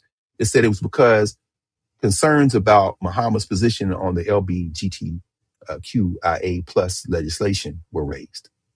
I'm sure they were. And as an African, I'm telling you that if any question was raised about that, and it should have been raised, it should have been raised on the campus of Lincoln University, because this is what John Mahama said. This is what John Mahama said after leaving the UN at a historic moment for African people. This is what John Mahama said on the campus of Temple University, where he still spoke behind a podium with the T on it. Made me sick to my stomach. And I got 2 degrees from Temple University. No, that's not true. 1 degree, the PhD. I didn't even stop for the master's. I could have picked up the master's on the way, but I already had a master's from Ohio State and African States, and they didn't need to get me too. So I got a degree from Temple University, a terminal degree for whatever the hell that means. Respect to all the people I apprenticed under, including, of course, my dissertation advisor, the great Theophilo Benga, my dissertation committee chair, the great Nate Norman, Jacob Carruthers, Marimba Ani, who signed off on my dissertation as members of my committee, along with Ella Forbes, and Malefi Asante, of course, who wrote that program, who still walks the earth. Most of the people I just named still walk the earth. In fact, all of them except Jacob Carruthers. So shout out to all of them. I owe you eternally. But there shouldn't have been, Mahama shouldn't have said what I'm about to quote to y'all, a direct quote from Mahama. He shouldn't have said it behind a podium with a T on it. He should have said it with a podium with an L on it for Lincoln University. John Mahama said the following. He said, whatever disagreements have come up, this is a direct quote, whatever disagreements have come up, Lincoln University holds a special place in my heart, because those are hallowed grounds for Ghana. It's part of our history. President Mahama said, we cannot divorce Lincoln University from the history of Ghana. He said that is where our first president, Osagyefo Kwame Nkrumah, was nurtured with his intellectual capacity and his Pan-Africanist spirit. And it was from there that he took that spark and led the liberation struggle. President Mahama said, not only in Ghana, but across the African continent, he said, and so the grounds of Lincoln are hallowed grounds for Ghanaians, and we will continue to hold that institution in high esteem. Now, John Mahama has the kind of face that if you're an African person or someone who's a student of faces, you know, could be 6'7" in this regard. You know, and black people that got that face that look like they always in a slight moment of discomfort, but then when they smile, the eyes that narrow, it could be smiling eyes too. He looked like an old baby to me. You know, black people who are older and they look like babies. John Mahama got that kind of face. So I'm looking at him saying those words I just repeated to y'all. Like I say, Audrey was sitting like 2 rows back because you know she a VIP, this Ghanaian girl from Connecticut and Ghana, mother, father. Pan-African is in her blood. Dr. Stephanie Tisdale was there. Thank you, Steph, for making sure that I saw what was going on. Steph took some beautiful footage, Dr. Tisdale. And if you haven't registered for the Association for the Study of Classical African Civilizations conference, it's our first in-person conference since COVID, although we've been doing it virtually all these years. It's going to be a hybrid conference, so you can still attend virtually. It's going to be here in Washington, D.C. at Roosevelt High School, 16, 17, 18, 19, 20th of April here at Roosevelt High School. Shout out to Dr. Courtney Wilkinson. As you would say, Doc, love your life. So Stephanie will be there. She's going to be presenting. But Steph sent me some footage. She was sitting there too. It was at Temple. We all went to Temple. That's where I met Aj. When she was 18 years old, and her father, her Ghanaian father, Kwame Batwe Asmoa, put her in my hand and said, you follow him. And now I'm following her because Aj is doing a thing that all the Deltas in the world were just here last week for Deltas on the Hill. So, you know, she doing her thing. She was leading public advocacy and public service for them for a while, the national organization, the international organization. But Aj was sitting there, Steph was sitting there. And when the young people from Girard College came and they sang the national anthem of Ghana to the president, it warmed my heart and it broke my heart. It broke my heart that wasn't at Lincoln. And he got that face where as he was talking, I'm looking at this, and he could have been either pained or just trying to play it straight, but he looked like he was in pain when he said what he said. If you want to, look, this is Africa. Look, you know one thing about African people, particularly young people. Anybody want to ask that question? And I would have been one to ask that question if I had been in a conversation with him, a public conversation about this legislation. You got to ask him about that, but it shouldn't be in a social structure situation. If it's going to happen, it needs to happen wherever it's going to happen. But you had a choice to make, Lincoln. And y'all took a L. You took a Pan-African L on that one, particularly when you got a Pan-African studies program there. My man Zizwe Poe put that together, particularly when that's where Kwame Nkrumah went to school. That's where Nnamdi Azikiwe went to school. That's where Horace Mann Bond was the president. This is where, come on now, everybody from Du Bois and the Africans, y'all go to Lincoln's archive sometime and check out what, to me, it was just like in a moment. So today, the 28th of March, 58 years ago, that sanitation strike, Dr. King in Memphis, he had deviated from his planning for the Poor People's March. We'll come back to this reparations in a minute. To return to Memphis to support labor. This altering his life, altering the path of the movement, setting the foundation for the rest of Jesse Jackson's earthly life. Sketching a path through electoral politics, as Jackson did, that might have unfolded differently had King lived, because King wasn't a politician. Jackson becomes a politician, albeit reluctantly in part. Ego-driven for sure, but mostly service-driven.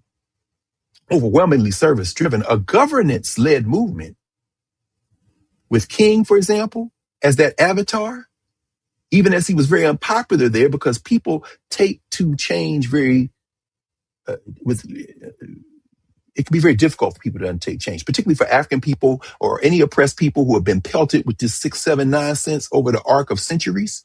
So King is a hero in some ways and then very unpopular, comes out against the war. Imagine if a king-like figure, and we don't have one right now, came against the war. You can come against the Iran war because the whole world's against it, except BB, the international killer. BB and Bozo's Great Adventure with MBS, featuring MBS. A lot of B's. But at any rate, King was not a politician. And so a governance formation-led movement, informing engagement with a resilient, Africana-focused, Black institutions-focused, Black church, Black community, Black social organizations, Black communities focused, and not a political agenda that would lead to electoral politics necessarily. Because remember, King's assassinated in 1968. It's only 3 years after the Voting Rights Act. So we don't know what he would have done. But King, in many ways, he was a moral leader, grounded in African governance formations, Africana governance formations, and ways of knowing. I wonder what Dr. King, I don't wonder at all what Dr. King, in fact, would say about policies and politics that would try to oppress queer people. He would be 10 toes down against it. I think it's very clear about that now. When he went to his church on Sunday at Ebenezer and started talking about it, I wonder, in terms of the visceral reaction, what John Mahama last week talked about in terms of, I wonder how that politics and the governance formation like that may have played differently. Wouldn't have changed his mind. But let's be candid about the conversation. Jackson was a moral leader too, but he was different in numerous ways and did not have the momentum of the decade of clashes in the morality play that was the civil rights movement behind him to have that type of legitimacy. In many ways, what we're seeing this week, as I mentioned here, some of the things going on in terms of what we do every week, the so-called Save America Act that we see, that Bozo has said he ain't signing no legislation until he signs the voter suppression bill.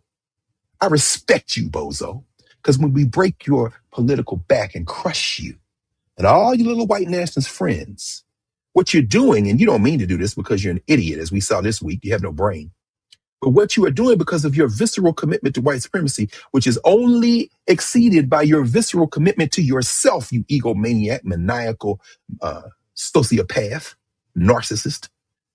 What you're doing is making it impossible to compromise. We can't compromise with you. The Save America Act is the culmination of a 60-plus year fight to erase the Voting Rights Act in the United States, which really means they can't erase the 15th Amendment. This week, they're going to try at the Supreme Court to erase the 14th Amendment, but they can't erase the 15th Amendment language. They would if they could. And on Wednesday, as I said, this coming week, they're going to try to take a huge step into erasing the 14th Amendment, or at least redefining it around questions of who your loyalty is in the country. It's going to be really about loyalty. It ain't going to be about where you came out of your mother's womb, which is the plain reading of the birthright citizenship clause. And I won't pause here because we've done this before. But to read from the Constitution, it's about the whose jurisdiction are you subject to. So they're going to say, if you came here without papers, then you don't get, your child don't get birthright citizenship. But the next easy step will then be loyalty oaths. Well, it becomes what's called a slippery slope in the law. And every court in the country has rejected their funky ass reading of the 14th Amendment in that regard. But now it's before the Supreme Court. And you know what the Supreme Court is? 6-7. Because they're looking at the Constitution like it's 6-7. The way they making stuff up without precedent, or in the case of somebody like Amy Coney Barrett, we'll come back to that in a minute. But let me just continue this. This citizenship amendment, that, you know what that leaves? That leaves the 13th Amendment, which they will continue to try to rely on for the except as punishment clause. Slavery and involuntary servitude, except slavery and involuntary servitude, 13th Amendment, United States Constitution, except as punishment for a crime whereof the person should have been convicted, won't exist in the United States. They'll just continue to expand the things you can be criminalized. So what they're really after isn't just the Voting Rights Act of 1965. They've been waging this war for 60 years. They're after the Reconstruction Amendments, friends, because this is a white man's country, as Andrew Johnson said. It is a white nationalist project. And guess what? At the UN this week, Mahama reinforced the fact, and the vote in response to Mahama reinforced the fact that this is a white man's world, and it's ending. Oh, it's ending. So the reason they hate the United Nations is because everybody's represented there. So even symbolically, which gives it moral force, if not legal force, what you now have been put on trial continue to be put on trial for, is your crimes against humanity. Please understand, this is the final moment in the United States and in the world where these Europeans make their final death push. In the United States, they're making their final death push to redefine the outcome of the Civil War. They never stopped fighting the Civil War. I'm from Tennessee. I saw it from the time I came out of my mother's womb and can remember they never stopped fighting the Civil War. We're here week after week, in part to remind us of that, but that ain't the core of our work because we never stopped being humans. We're not slaves. We've been talking about that every week on Monday night in office hours. Let's continue. But see, in these people's minds, they never lost. And the call for reinforcements they made after the Civil War, you know what the call for reinforcements was? After the Dawes Act got passed, after they were reneged, because they are renegers, they reneged on the question, the proposition of giving land to Africans, even though that's a nettlesome task, because part of reparations is making sure that we never forget that there were people here before we were drugged here and before they came here. And the indigenous people are always part of the reparations conversation, which is why the rituals that were held at the African burial ground this week are so important. We never exclude the indigenous people. They were here first.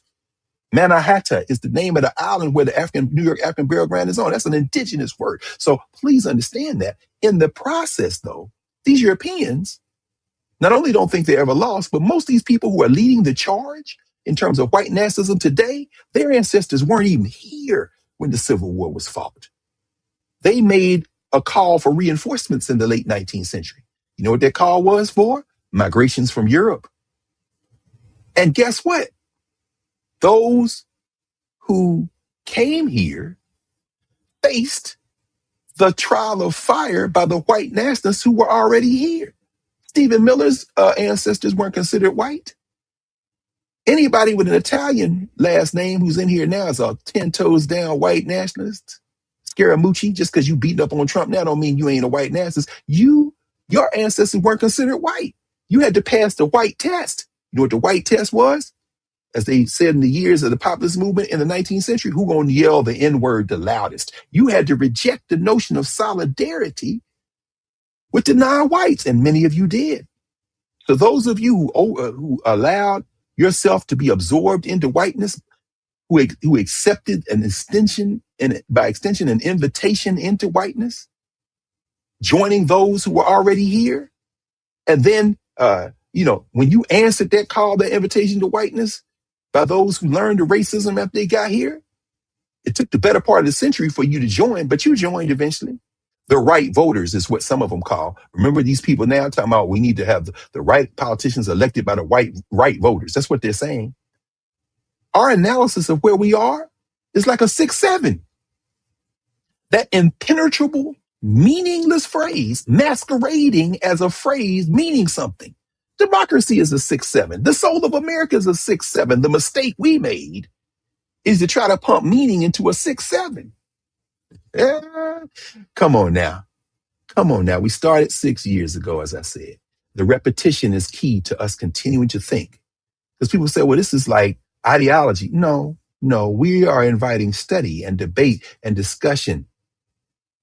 And it's not reducible to TikTok. It's not reducible to quickness. That's why we take our time with it. University of Pennsylvania, shout out to the students at the University of Pennsylvania in the Daily Pennsylvanian. They had an opinion column that ran this week in the Daily Pennsylvanian.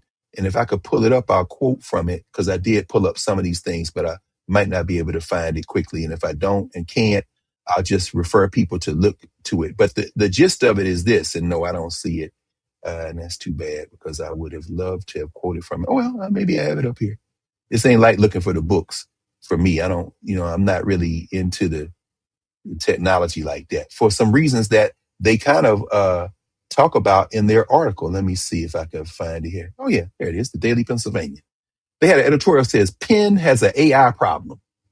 It said in 2024, Penn, University of Pennsylvania, made history by becoming the first Ivy League school to launch a major in artificial intelligence. Gutting its systems engineering major, the university justified the replacement as a program that would, quote, fit the AI-powered needs of the 21st century, end quote.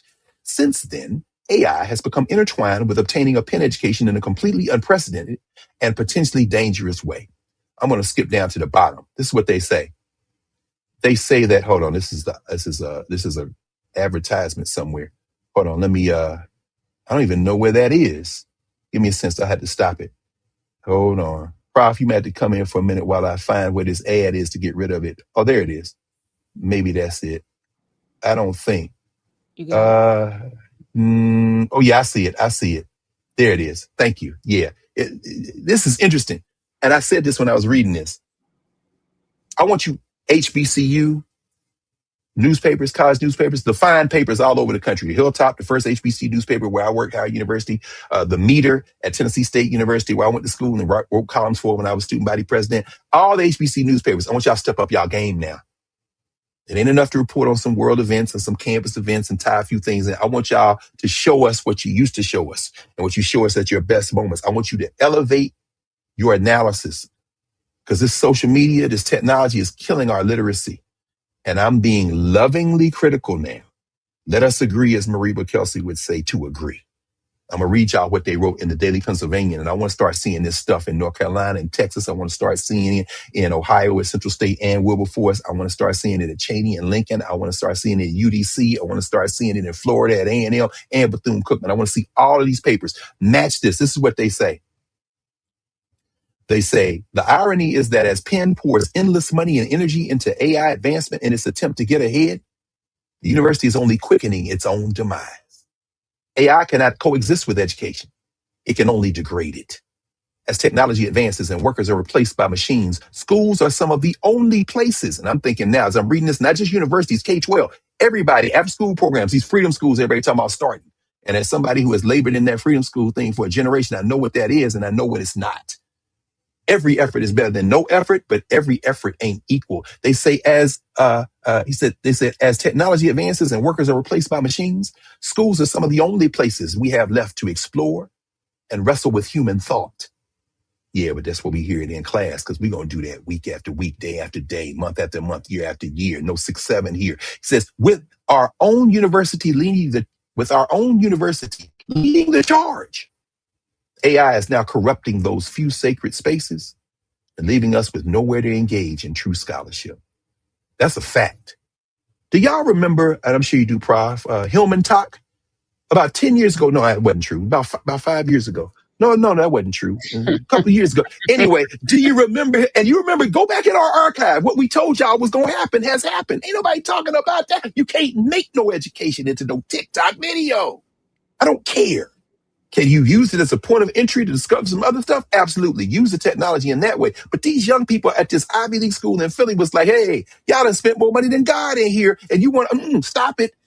Because slow, contemplative conversation is about to be eaten, and you leading the charge.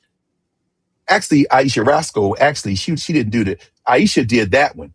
Aisha did hold on, it keeps going. I'm about to close this out now because they are trying to, and this is what happens. You turn on a newspaper that's on the website, and the newspaper now wants you to buy something.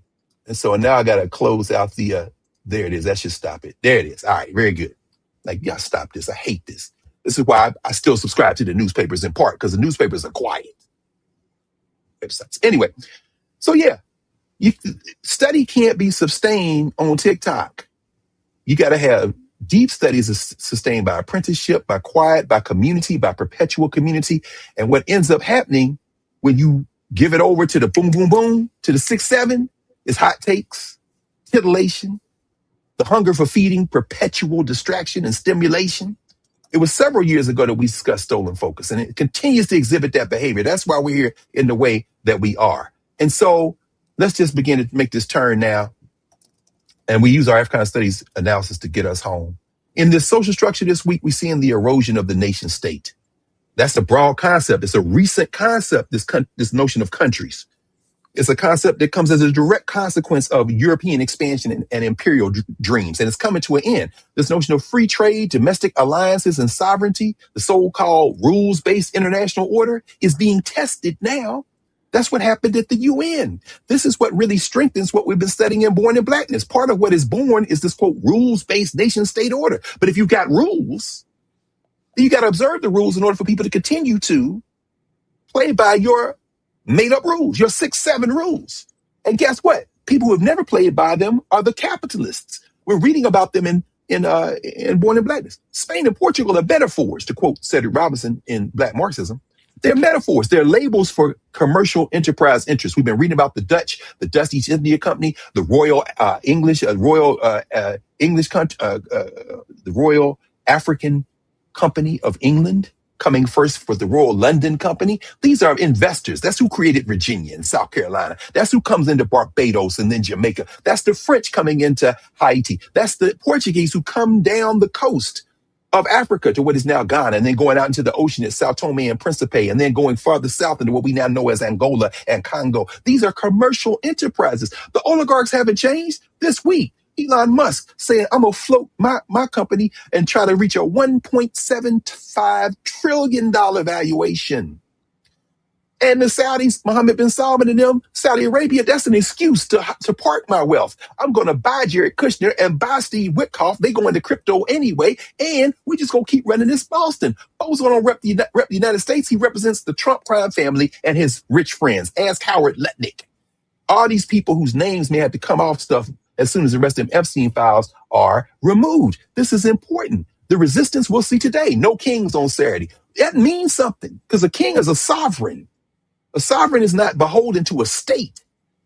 You know, you create a parliament reluctantly. Go and look at that glorious revolution, Cromwell and them boys. Go look at the Treaty of Westphalia. Anyway, those are the breadcrumbs. That's a dimension of in class as well. So today, that focus on the UN, that reparations, that speech that Mahama gave, man, when you see, let me just pause here, and you're going to have to pause this video if you're watching it again to remind us of the archival dimension of in class. Just a little taste.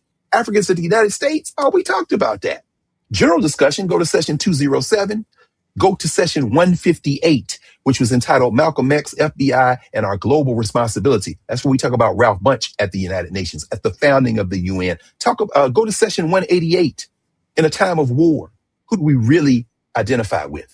Go to that session. About the UN, on We Charge Genocide, the 1951 petition, which Paul Robeson and S.E. Robeson and Shirley Graham Du Bois and W.E.B. Du Bois and William and Louise Thompson Patterson, I'm naming couples deliberately here to talk about community, delivered to the United Nations in New York and Geneva. We talked about that in sessions, let's go, 21, 52, 85, 109, 117, 158, 192, 204, and 207. And that's not counting the last 100 sessions. That's for We Charge Genocide, which is a precedent for what Mahama did. South Africa taking Israel to the International Court of Justice, session 203. Remember when Israel's bombing and killing this Gaza and West Bank business? Of course Israel voted no. I'm glad you voted no, because you shouldn't be hiding behind international law as an excuse. We know who you are. It's very important. Ralph Bunche's book, The Indispensable Man, where we talked about how Bunche works in this, how Bunche helped broker the creation of Israel, got a Nobel Prize for it. Ralph Bunche turning in his grave right now, even as he could have predicted what was going to happen. Sessions 158, 161, 163, 188, and 198. One of the sessions, I was at the UN. We were there. Please understand, intellectual CSI, Barbados Prime Minister Mia Moore Motley. We played her before the United Nations at the 77th session in September 2022. Go back and look at session 135, where we talk about that. This ain't the first time somebody stood before the whole organized world and did what they did. The 14 member nations of the United UN Security Council calling for a ceasefire in Gaza, a ceasefire. And guess who vetoing it? The United States of America. That was under Joe Biden. Remember, a black woman is sitting there in the seat as the UN representative. That's session 196. A humanitarian truce called for by the General Assembly, regardless of what the U.S. did. That's in session 190. So the appropriate time for us to be in this is now. But understand, we've talked about this. We will continue to talk about it. Understand what these racists from the United States of America, with your tax dollars, this is what they said, why they said no. They said trafficking of enslaved Africans and racialized chattel enslavement of Africans is the gravest crime against humanity by reason of the definitive break in world history, scale, duration, systemic nature, brutality, and enduring consequences that continue to structure the lives of all people through racialized regimes of labor, property, and capital. That's what Mahama said. And then here comes the white nationalist deputy United States ambassador to the UN. This is what this racist Dan Negria said. You think he's not a racist? Let me say you. He said the words, so you the point man for your criminal enterprise friends and your white nationalist friends. He called the resolution's text highly problematic in countless respects. Let me tell you something, clown. The resolution ain't with so many words. When you say countless, what you're saying is we ain't never going to recognize y'all as human, and we don't give a damn in countless respects. This is what he goes on to say. He says in a statement, he said in the statement, I got the statement pulled up here. He says the United States does not recognize a legal right for reparations for historical wrongs. I'm reading this to y'all descendants of slaves who think somehow y'all going to trick these people into court. I got a law degree. I teach at law school. I study the law every day. And let me be crystal clear about this. Y'all so dead ass wrong. You don't understand. But I understand, as Gil Scott Heron said, you're another set of victims too whipped to choose. And we're going to help you week after week. We're going to help you because we know that many of you are not saying this out of animosity. It's a visceral response that I share. And to get a solution, you got to be in conversation with your memory. This is important. Let me see what he says. This is what your master said. He said that the United States does not recognize a legal right to reparations for historical wrongs that were not illegal under international law at the time they occurred.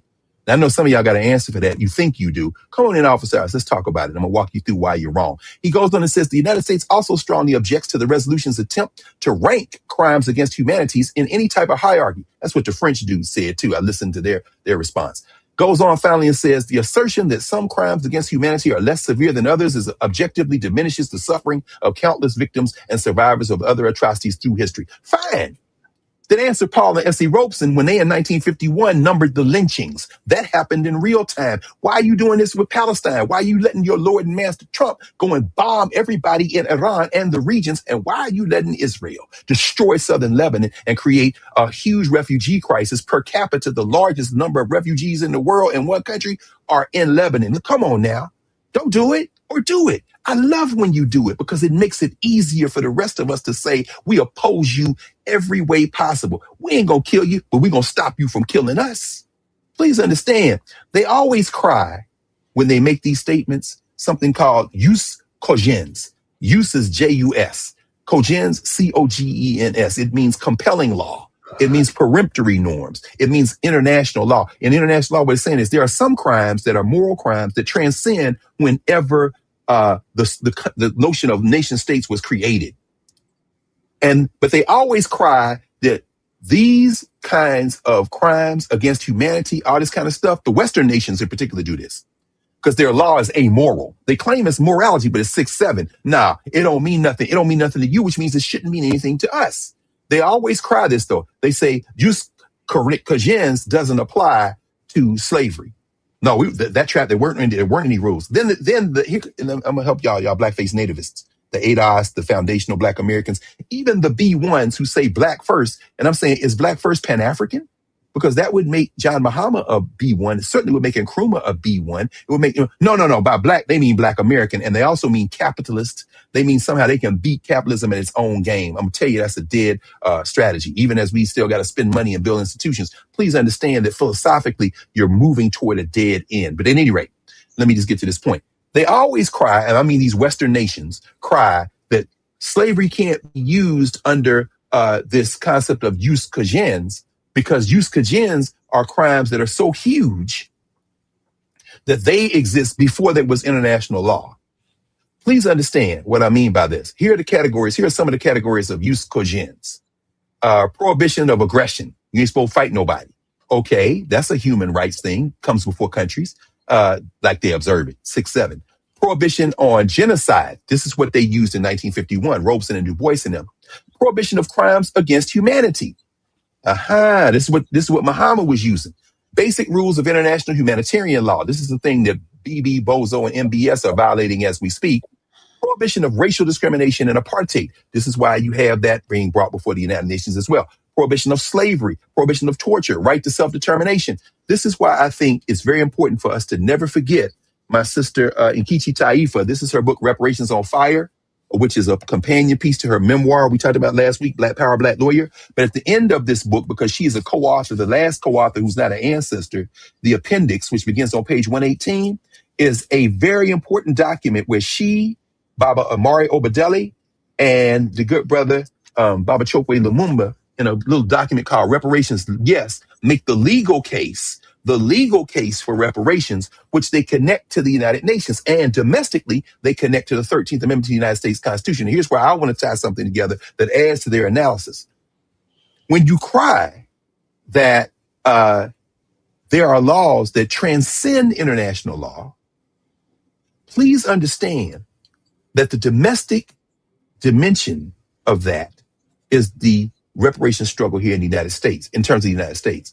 But the same theory that I have that Western law is amoral and you have to apply Western frameworks to this, this is why that case still holds up.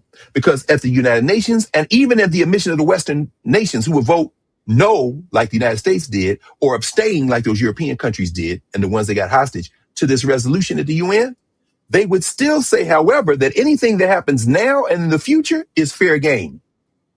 It's fair game. Now let's look at the domestic application of that here in the United States.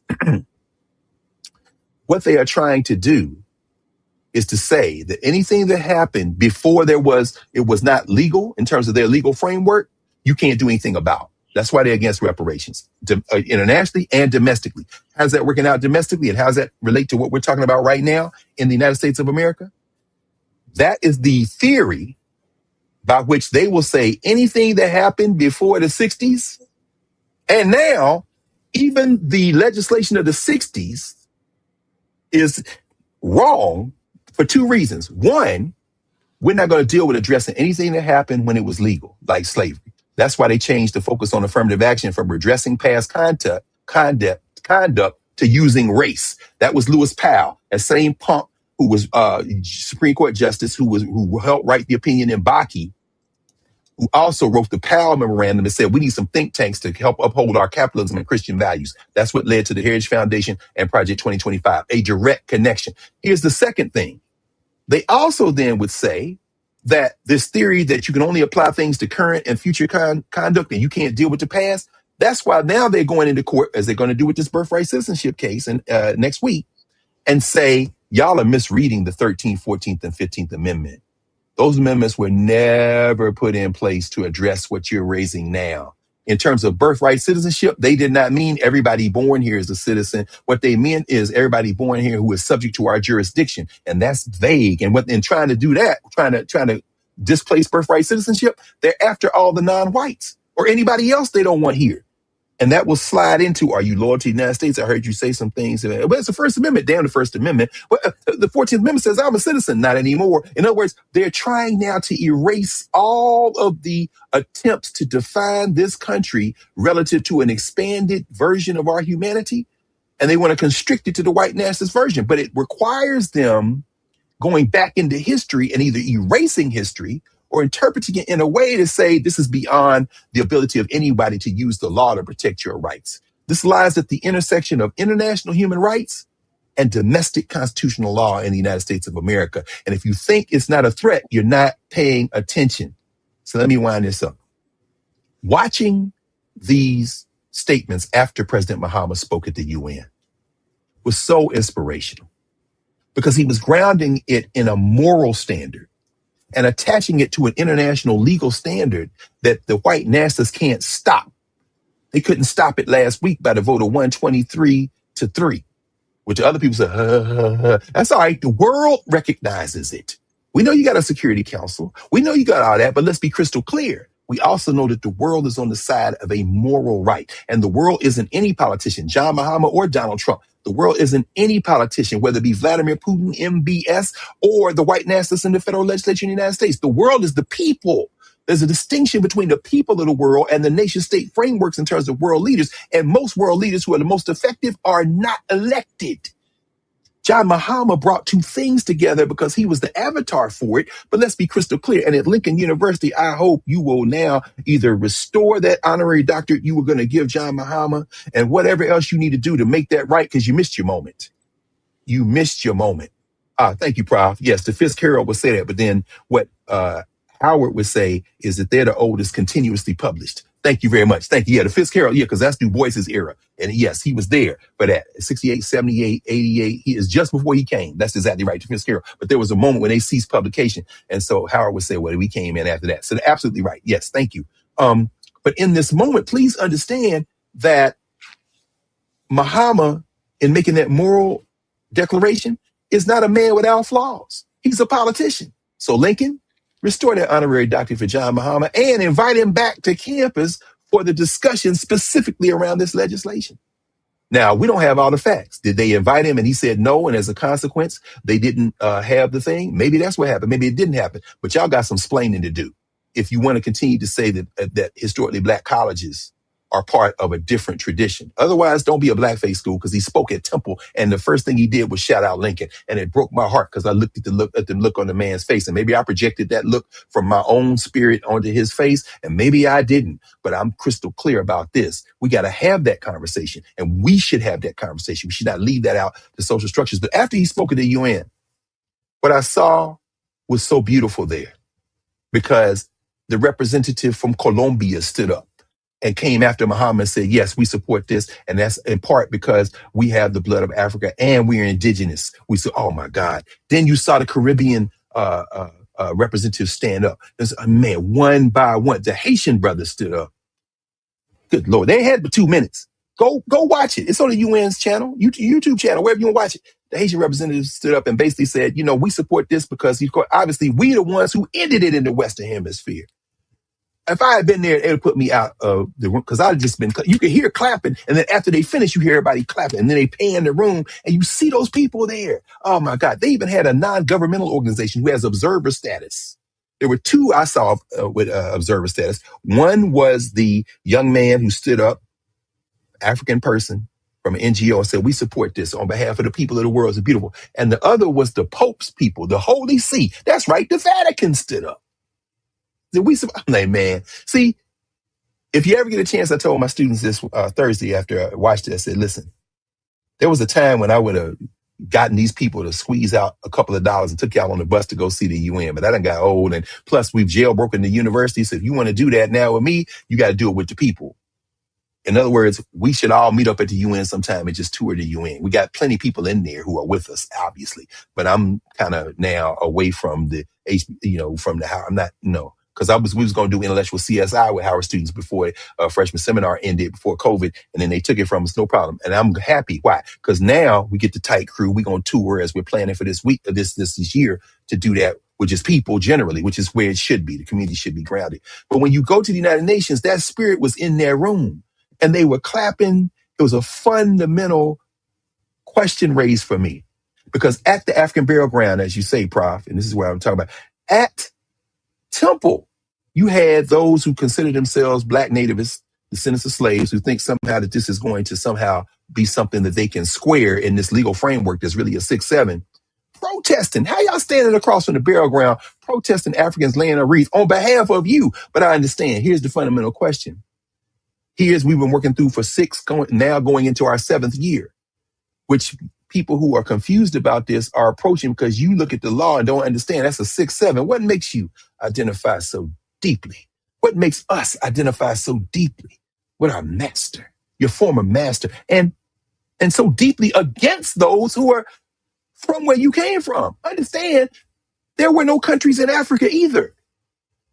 And just like there were no countries in Europe, there were no countries in what we now call the United States or the Western Hemisphere. Those countries didn't exist. The people were there. They had names like England and France, but they're very much in formation. And on the continent, they had Ghana, Mali, Songhai. As we've been studying, we see Ouida, we see Boni, we see the Congo, Kingdom of Congo. We see those formations, but we have to understand that everybody in them did not participate in trafficking. And the idea these ADOS people had, they so crazy now, they're like, oh, we should be looking to Ghana to pay us. It wasn't no Ghana.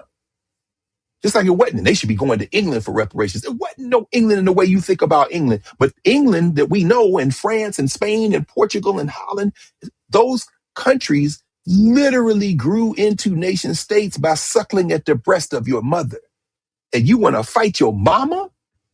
Because they were forced into a position so that these places that you somehow also don't identify with, except you identify with their children who crossed the ocean, you've been driven crazy, but we got something for you. We got something to help us, and that's the governance formation. President Mahama, brother, you got to have a conversation about that legislation, and it should have been at Lincoln, where an exhibit on Kwame Nkrumah that was there to welcome the president starts with a quote from Kwame Nkrumah in his book, his autobiography, Ghana. And Nkrumah said, quote, "It is far better to be free to govern or misgovern yourself than to be governed by anybody else." That is a governance statement from the man who Muhammad said got his foundation in the diaspora, in the African world, in Pennsylvania from Africans. African global solidarity can be interpreted in a place that's hostile to it, like the United States, as domestic terrorism, as representing foreign countries. Jared Kushner, Witkoff, they ain't representing foreign countries because they got your tax money and they getting it. Pete Hegseth ain't Donald Trump he is not representing a foreign country, whether it be Vladimir Putin's Russia or Mohammed bin Salman Saudi Arabia, because he's in power. And as he said this week, when they said, well, how can you vote in Florida in a mail-in ballot and nobody else can vote, and you want the people you don't want anybody else to be voting mail-in? He said, you know why? Because I'm the president. I love Bozo. Bozo showing y'all 6-7. It ain't no rules. Make me. Guess what? We're going to make you, Bozo. We're going to break your political back. And when we break it, we're going to stomp on it and grind the sawdust that you and your people can't do it any other time. Any other time. The ways of knowing. Africana community is a principle. So is commitment to family. Those get conflated, I think, in part because of Western style Christianity, and in part because of these Africana formations. We got a problem we got to deal with as African people. How do we square our commitment to our common humanity with difference? And in order to answer it, as the representative from West Africa, from Guinea, who stood up after Muhammad and said, we support this resolution. And in fact, this must lead to larger conversations. He said, we got solutions to how we live together in this world. And our solutions will come from the Mali Charter. You should go look at that. Oh, I said, oh, my man, this is what we talking about. He said, this is a part of repair. If you want to know how to deal with questions of anti-LGBTQ legislation, you can't look to the Western legal framework. Let's go ask how this question may have been addressed with solutions deriving from Africana legal frameworks that predate captivity and that Mali Confederation, that Mali Charter, that African approach to consensus and decision-making that this brother from Guinea brought up in his 2-minute speech supporting that resolution. See, it's a difference between saying you know about something and knowing about something. Turn TikTok off and take your time and think about it. Movement and memory. Even as the war in Iraq, $2 million per boat. Now they're saying that they may charge for people going through the Strait of Hormuz. Who knows? Destruction of the World War II order is in place now. It's moving against it now. And so it's important for us to understand that. End with this. This is our brother, uh, Brian Stevenson. This is in today's paper. This is in the Financial Times. He's being interviewed here by Edward Luce. Hope is our superpower. I agree with him. Ed Luce, if y'all listen to Sirius XM Wednesday mornings, Luce writes a column in the Financial Times, which I find particularly illuminating. And so I read from it just about every Wednesday morning, sometime between 7 in the morning and 10. Use this in the 7 a.m. hour, where I try to throw out some topics, some news topics that we should be thinking about, that I think we should be thinking about, in my opinion. But this is what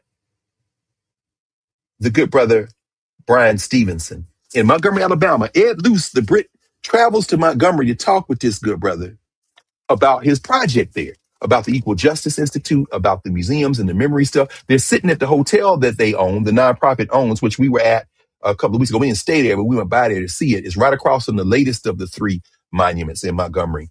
It's very powerful. He says, he said, Ed Luce writes, how does Stevenson feel about the direction of today's America? He said that Stevenson returns to the subject of history. Hope is our superpower, he insists. He says, but he also confesses to fear. America has never said never again to slavery and bigotry in the way Germany has said never again to its darkest past, he says. Then he goes on. Brother Stevenson, my brother, Germany said never again in Germany. And as he says, they got all these monuments there to remind them never again. Germany, 6-7, abstained when put on the world stage about that resolution. And who they did it to, or at least they claim, they do claim this true. Who they did it to, the Jews who were in those camps, their descendants, their representative voted no. In class with Carr, Knarrative Nubia, all the work we're doing here, certainly this metronome on Saturdays, as we leave our 6th cycle and go to our 7th cycle. We against 6-7 as a meaningless term. What we are for is understanding with great clarity who we are, who we have been to each other, what our ways of knowing are, our cultural meaning making, passing that on through movement and memory, using this science and technology to dismantle any social structure that prevents us in our self-determining way to speak to ourselves and to speak to the world and make this a better place. There he is. Yes, let me bring myself back in. Beautiful, beautiful. I think I like the rhythm of starting where we end where we started for the people who come in late, and then they get to see it all tied together. This is beautiful. Sitting with you every week is so inspiring. The breadcrumbs, but also the message, it just fortifies. We're going to get through this. And we're going to thrive. We're not just trying to survive. We're not just trying to get by. This is going to be the time. I appreciate it. All right. Love you. Love everybody else. Okay.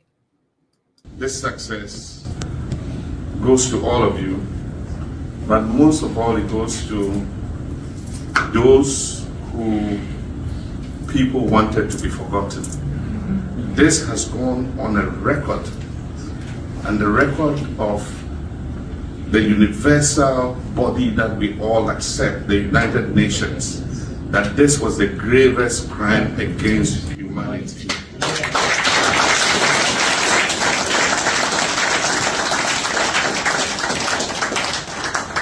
Our ancestors must be rejoicing in their graves. And all the torture and adversity they went through, they must be happy that this day the world has recognized that they are not forgotten, and that the pain they went through and the torture they went through has been recognized by the United Nations, the world's highest body that we all ascribe to.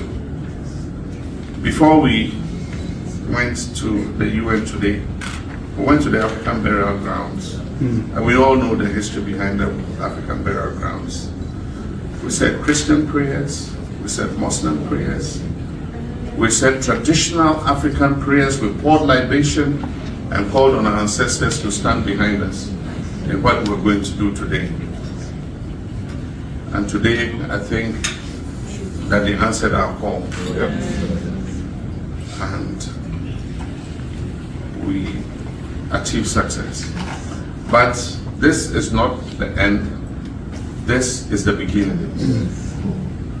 What we've achieved today creates a platform for the struggle for reparatory justice.